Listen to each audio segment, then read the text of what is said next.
Friends, good morning and welcome back my channel educational RK point. यहाँ पे आप देख रहे हैं कि मैं डेली एक सीरीज लाती हूँ जिसमें जॉब से रिलेटेड, आपके टीचर से रिलेटेड, जितने भी होते हैं वैकेंसी से रिलेटेड, आपके यूनिवर्सिटी से रिलेटेड, कॉलेज से रिलेटेड, स्कूल से रिलेटेड जितने भी न्यूज़ है उन सबका एक वीडियो में डिस्कस करती हूँ। आपको मैं ज़्यादा टाइम आपका नहीं लेती हूँ, 6 से 7 मिनट लेती हूँ। 6 से 7 मिनट में आई होप कि आपको हर प्रकार की न्यूज़ पता चल जाती है। आपसे ये आपके लिए बड़ी ही बेनिफिट की बात है। तो बेनिफिट की बात है तो अगर आप नए हैं तो प्लीज़ हमारे चैनल को सब्सक्राइब कर दीजिए और घंटे वाले छोटे से बेल आइकन पर क्लिक कर दीजिए। अगर आप पुराने हैं तो एक लाइक बनता है, वो लाइक कर दीजिए। तो चलिए यहाँ पे देखिए, सबसे पहला न्यूज़ हमारा क्या निकल कर आया है। सीबीएसई ने सीटीईटी तिथि को बताया फेक, यानी कि सीटेट का एग्जाम अगर आप दे रहे हैं तो उसकी तिथि अब फेक है। इसका खुलासा सीबीएसई ने किया। ये एग्जाम होने कब वाला था तो 25 जून को होने वाला था, लेकिन सीटीईटी बोर्ड ने स्थगित कर दिया गया था। उसकी दोबारा तिथि जारी नहीं की गई। तो कैसे वेबसाइट पर ये वायरल हो रहा है कि 5 नवंबर को एग्जाम होने वाला है। तो ये 100% फेक न्यूज़ है। अगर आप भी चाहते हैं फेक न्यूज़ नहीं देखना तो प्लीज़ ये खबर से अपडेट रहें और छोटी बड़ी अपडेट को पाने के लिए हमारे चैनल पर बने रहें। तो चलिए हमारा सेकंड न्यूज़, वैसे मैं इसका वीडियो स्पेशली बना चुकी हूँ, तो यहाँ पे मैं आपको बस थोड़ा सा ही बताऊंगी। टीईटी पास होने पर भी अधिक उम्र वाले नहीं बन पाएंगे शिक्षक, यानी कि अगर आप बीएड कर लेते हैं, टेट कर लेते हैं और आपकी उम्र अधिक है तो भी आप शिक्षक नहीं बन पाएंगे। तो ये आपके लिए तो थोड़ी तो बैड न्यूज हुई। जो भी लोग बड़े लोग देख रहे हैं उनके लिए थोड़ी बैड न्यूज है कि अगर आपकी एज, यहाँ पे देखिए इन लोगों ने एज भी यहाँ पे डिक्लेयर किया है कि जनरल है तो आपको 37 ईयर्स एज लास्ट होना चाहिए, वहीं पर ओबीसी है तो 42 ईयर्स होने चाहिए, और आप एससी एसटी कोटा के लिए हैं तो आपको 45 ईयर्स एज होना चाहिए। तो इस तरीके के है। चलिए अब हमारा थर्ड न्यूज आता है। यहाँ पे थर्ड न्यूज है, बीपीएससी की मुख्य परीक्षा 25 नवंबर से स्टार्ट होने वाली है। यानी कि अभी बीपीएससी प्री जो दिसंबर में होने वाले 27 तारीख को, लेकिन यहाँ बीपीएससी ये 65वीं की है, वो 66वीं है और ये 65वीं है, जिसकी परीक्षा आपको 25 नवंबर को होगी। इसका परीक्षा का शेड्यूल जारी कर दिया गया है। तो मुख्य परीक्षा 25, 26 और 28 नवंबर को आयोजित की जाएगी। 25 नवंबर को यह परीक्षा 2 शिफ्ट में आयोजित की जाएगी, बाकी दिन की परीक्षा एक ही शिफ्ट में होगी। सामान्य हिंदी का पेपर 25 नवंबर को पहले दिन सुबह शिफ्ट 10 बजे होगा, दोपहर 1 बजे तक होगा। जनरल स्टडी पेपर 1 दूसरी शिफ्ट में 2 से 5 बजे तक होगा। जनरल स्टडी पेपर 2 26 नवंबर, ऑप्शनल पेपर 28 नवंबर 12 से 3 बजे तक आयोजित की जाएगी। तो चलिए हम आगे चलते हैं। यहाँ पे देखिए, मुख्य परीक्षा में 7000 से अधिक अभ्यर्थी शामिल हुए। कोरोना की वजह से यह परीक्षा का शेड्यूल 2 बार किया जा चुका है। चलिए नेक्स्ट क्वेश्चन। काउंसलिंग का शेड्यूल जारी, 27 से रजिस्ट्रेशन होगा। यानी कि देश के मेडिकल कॉलेजों में नामांकन लेने के लिए 2020 का काउंसलिंग का शेड्यूल जारी कर दिया गया है। मात्र counselling schedule 15% all India quota और central deemed university AIIMS Jaipur द्वारा दाखिले के लिए जारी की गई। 80,000 एमबीबीएस सीटों पर होना है नामांकन। अगर आप डॉक्टर बनना चाहते हैं, अपने डॉक्टरी के सपने को पूरा करना चाहते हैं, तो इसमें जाकर जल्दी से काउंसलिंग के शेड्यूल के रजिस्ट्रेशन करवा लीजिए, वो आपके लिए बेनिफिट होगा। और 15% कोटा है तो उस कोटे का भी फायदा उठाइए। चलिए नेक्स्ट क्वेश्चन शुरू करते हैं। कि ये जॉब से रिलेटेड है, यानी कि एमपी पुलिस में आपके लिए वैकेंसी आई है। तो आप इसके लिए ज़्यादा जानकारी चाहते हैं तो sarkarijal.com पर आप जा सकते हैं। वहाँ पर जाकर आपको इसका विस्तार रूप मिल जाएगा। वैसे मैं आपको बता दूँ तो इसकी रिक्तियाँ हैं, यहाँ पे आप देख सकते हैं। इसकी आवेदन अंतिम करने की तिथि है आवेदन, तो यह 24/12/2020 को ऑनलाइन आवेदन की अंतिम तिथि है। तो अगर आप भरना चाहते हैं एमपी पुलिस, यानी मध्य प्रदेश की पुलिस बनना चाहते हैं, तो आप जाकर कृपया कर इस फॉर्म को फिलअप कर सकते हैं। आपकी हाइट अच्छी होनी चाहिए और सारे के सारे क्राइटेरिया को अगर आप फुल करते हैं तो ही जाए, वरना मत जाए। चलिए नेक्स्ट देखती हूँ। 100% सीटों पर होगा एडमिशन 15% कोटा के तहत, यानी कि 100% यानी पूरे के पूरे सीटों पर 15% अगर आपका कोटा है, उस कोटे में अगर आप आते हैं तो आपका एडमिशन 100% होने वाला है। आईआईटी पटना में 2 सीट है, 2 सीट खाली है। आज तक छोड़ सकते हैं सीट। अगर आपने अभी तक आईआईटी जेईई मेंस दिया है, एडवांस दिया, आपने एडमिशन नहीं लिया है तो आप जाकर कृपया कर एडमिशन ले लीजिए, क्योंकि 2 सीट खाली है। फिर यहाँ पे मैं आपको छोटा बड़ा और न्यूज़ बता दूँ।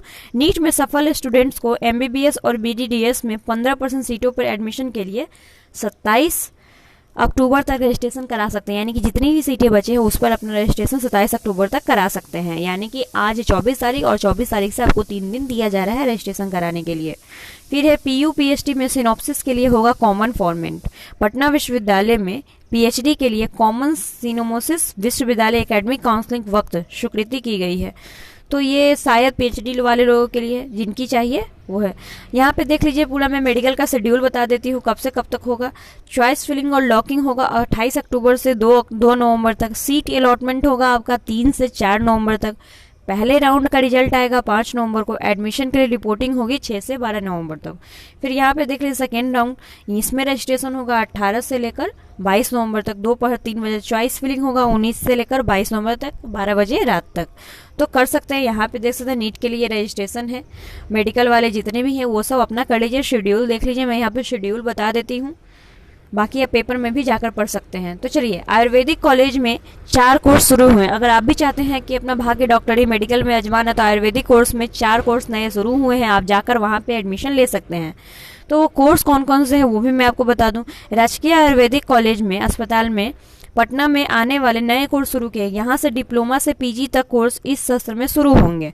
जानकारी के मुताबिक नया सत्र दिसंबर में शुरू होगा, जिनमें नए कोर्सों की पढ़ाई यहाँ से शुरू हो। उसमें post graduate diploma in medical astrology होगा। अरे वाह, एस्ट्रोलॉजी का शुरू हो रहा है, जाकर देख सकते हैं, भविष्य देख सकते हैं आप। Post graduate diploma in medicine plant, अच्छा मेडिसिन वगैरह वही हो रहा है, तो आप जाकर वो भी कर सकते हैं, क्योंकि ये बहुत ही ज़्यादा अच्छा है। इसमें स्कोप भी बहुत ज़्यादा मैं सुनने को मिला है। वैसे मैं 100% कंफर्म नहीं, क्योंकि मेरा मेडिकल से कोई नाता नहीं है। इस वर्ष PG विषयों में सभी कोर्स शुरू किए जा रहे हैं।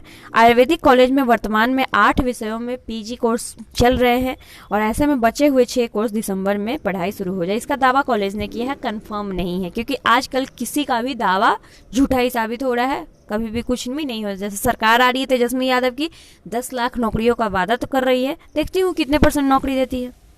चलिए यहाँ पे देखते हैं। MAU वोकेशनल कोर्स ने 12 नवंबर तक नामांकन के लिए 12 यानी मगध विद्यालय में अगर आप चाहते हैं कि वोकेशनल कोर्स करें, प्रोफेशनल कोर्स करें, और मैं आपको बता दूं BBA BCA ये सब प्रोफेशनल कोर्स में आता है, वोकेशनल कोर्स में आता है, और BA BSc और फिर BCom ये सब ट्रेडिशनल कोर्स में आता है, जो ट्रेडिशनल कोर्स है। तो अगर आप वोकेशनल और ट्रेडिशनल में अंतर नहीं जानते हैं तो अंतर जान लीजिए। ये सबसे बड़ा सवाल रहता है। मैं हर बच्चों से सुनी हूँ कि BBA कौन सा कोर्स है, वोकेशनल है या प्रोफेशनल है, ये ट्रेडिशनल है। तो मैं आपको बता दूँ तो वोकेशनल है। इतनी छोटी छोटी बातें की जानकारी आपको रहनी चाहिए।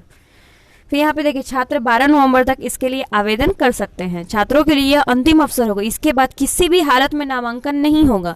अगर आपने अभी तक भी वोकेशनल कोर्स में नामांकन नहीं लिया है तो प्लीज़ जाकर नामांकन ले लीजिए, क्योंकि इन लोगों ने कह दिया है कि नहीं होगा तो नहीं होगा, उसके बाद कुछ नहीं हो सकता। कितने भी पैसा खिला दो, कुछ नहीं होने वाला है। नामांकन मेरिट लिस्ट के आधार पर किया जाएगा। जो छात्र नामांकन लेना चाहते हैं वे संबंधित विभाग के प्रभारी से संपर्क कर रजिस्ट्रेशन नामांकन के लिए आवेदन कर सकते हैं। वोकेशनल कोर्स में BLIS, MLIS, B.Ed, अच्छा B.Ed भी आता है। देख लीजिए यहाँ पे कि B.Ed भी मगध विश्वविद्यालय में हो रहा है। Physiotherapy, bachelor in hotel management development, diploma foreign language, women's study, फिर है MSc, ठीक है, MJSC, PG इत्यादि छात्र जो है सो नामांकन यहाँ पे ले सकते हैं। तो ये MA के लिए वोकेशनल कोर्स हुआ, और BA के लिए वोकेशनल कोर्स कौन सा हुआ यानी ग्रेजुएशन के लिए, तो वो मैं आपको अभी तुरंत बता चुकी हूँ। तो चलिए अब दूसरा न्यूज हम अपना शुरू करते हैं। चलिए, इसमें ढेर सारे न्यूज आपको मिलेंगे। इग्नू में नामांकन, यानी कि अगर आप चाहते हैं कि ओपन यूनिवर्सिटी से कुछ भी करना तो उनकी नामांकन स्टार्ट है। 25 अक्टूबर तक लास्ट डेट है। अगर आप चाह रहे हैं एडमिशन लेना तो बेशक ले लीजिए, लेकिन मेरा एक छोटा सा suggestion, personal opinion, please distance education मत कीजिए। छात्रों के पास यह नामांकन का अंतिम मौका है। इसके बाद इग्नू में नामांकन बंद कर दिया जाएगा।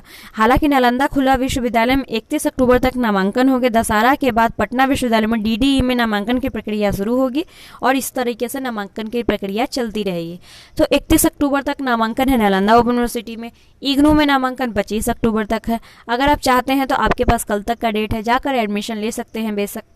फिर PPU कोटे के तहत नामांकन समाप्त। अगर आप कोटा के थ्रू नामांकन लेना चाहते थे तो वो समाप्त हो गया पट्टिपुत्रा विश्वविद्यालय में।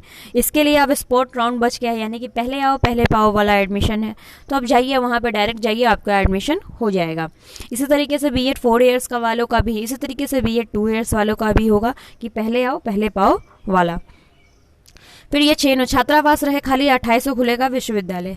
चलिए, पटना विश्वविद्यालय 28 तारीख को खुल रहा है। NCC की इच्छुक छात्राएं पटना विमेंस कॉलेज में 29 अक्टूबर तक आवेदन कर सकती हैं।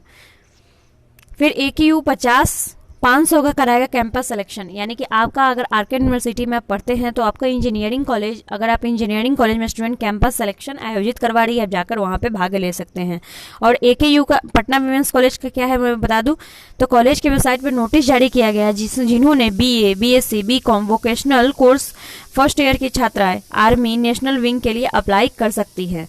ये BBA ऑफिस में 11 बजे से लेकर 12:15 तक ऑनलाइन बजे तक अप्लाई करने की अंतिम तारीख 7 नवंबर है, यानी कि 1.5 घंटे आपको मिलेंगे, आप जाकर वहाँ पे अप्लाई कर सकती हैं। अगर और भी कोई छोटी बड़ी अपडेट चाहिए तो मेरे चैनल पर बने रहें और मुझे नीचे कमेंट कर सकते हैं आप, या मेरे इंस्टाग्राम ID पर भी आप educational RK point not educational point, बहुत लोग एजुकेशनल पॉइंट पर मैसेज करते हैं तो सॉरी, वो मैं नहीं चलाते, वो आपके सर चलाते हैं। आप सर रिप्लाई देंगे या नहीं वो मैं नहीं जानती। आप एजुकेशनल RK पॉइंट पर मुझे मैसेज करोगे, मैं आपको 100% रिप्लाई दूंगी, और नहीं तो मेरे टेलीग्राम एजुकेशनल RK पॉइंट पर ही आप जाकर मुझे फॉलो करोगे, वहाँ पे भी आपको बहुत सारी चीज़ें मिल जाएंगी। तो चलिए इसी के साथ हम आपसे विदा लेते हैं। आई होप कि आज के लिए आपका दिन मंगलमय हो।